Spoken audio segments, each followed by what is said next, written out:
Hi mga BFF ko sa Reels at YouTube. Nagluto ako ng chop suey na limited sa sahog. sa sahog kasi kulang.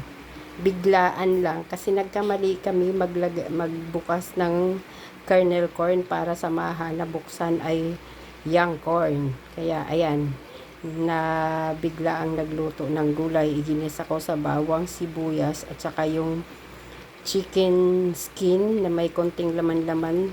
Tinanggal namin sa gagawin namin Shanghai, chicken Shanghai. Tapos ayun, yung atay ng manok. And then next ko yung naprito na yung chicken at saka yung atay. Next ko na yung gulay na sayote. Nung medyo naluto-luto na yung gulay na sayote, next ko na yung carrots and bagu beans. Nilagyan ko na rin yan mga BFF ng paminta lang muna kasi hindi pwedeng timplahan para sa apo ko. Bawal sa kanya ang may asin. Maya next na natin yung gulay na kasunod. Balikan natin siya mga BFF. Ayan na mga BFF, next na natin yung gulay, last na gulay, yung cabbage at saka yung bagu pechay.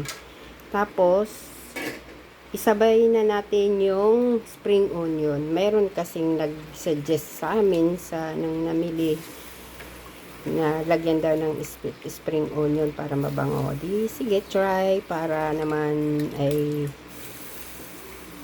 maganda yung may suggestion. Balikan natin siya mamaya mga BFF. Paglalagyan na natin siya ng ricado. Yan, nilagyan natin siya ng cornstarch para pampalapot. Tapos lalagyan na natin siya ng pampalasa ng magic.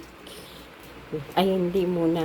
Nilagyan ko pa lang yan ng paminta. After that, pag naluto yung last na gulay, kakuhanan ko muna yung apo ko. Tapos, lagyan na natin ng pampalasa. Ayan na mga BFF.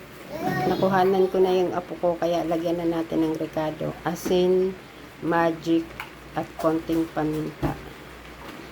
Luto na siya mga BFF. Lipat natin siya sa isang serving plate. Ayan na mga BFF.